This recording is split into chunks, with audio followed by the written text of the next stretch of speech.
Erin Burnett Out Front, weeknights at 7, only on CNN. On the eve of Iran's presidential elections, candidate Hassan Rouhani tweets he's ahead in the polls. Rival Saeed Jalili tweets a link to a young rapper's campaign rhyme. It is one of Iran's many head-scratching contradictions that in a country where the regime blocks social media sites, most of Iran's presidential candidates have Twitter accounts. The irony is that these candidates who have taken to using social media, Twitter and Facebook, are hamstrung by the policies of the Iranian government. They have very few followers, actually, in the hundreds, precisely because it's very difficult for people in Iran to access social media. Iran banned most social media soon after the 2009 elections, when sites like Twitter and YouTube fueled an anti-regime uprising.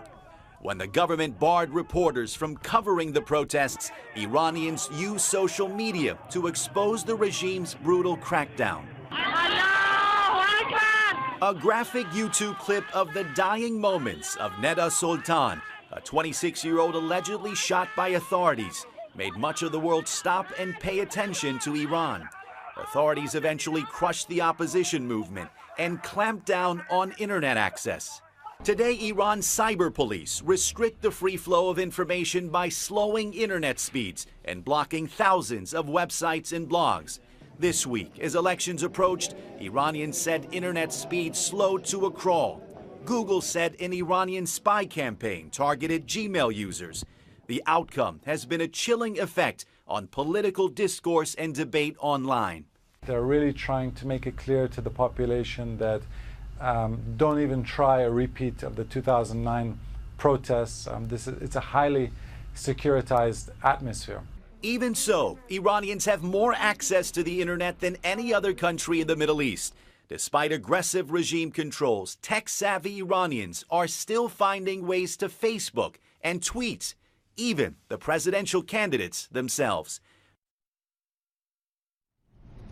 Reza, just so amazing that some of the contradictions that you point out there in that piece. I just was smiling because some people today were saying, oh, well, the joke here in Iran is, you call it the World Wide Web, we call it the World Wide Wait, when you were talking about how slow the internet is. But it does look like the government's determined to restrict internet access. So how are Iranians managing to get online, in such big numbers and do so without the government being able to, identify them and punish them? When you're young, tech-savvy, and you're tired of the government messing with your internet, you're going to find a way. Half of Iran's population is under 35. They're sharp, educated. You probably met a lot of them this week. And what they've done is use VPNs, virtual private networks, to get around cyber blocks, to get online.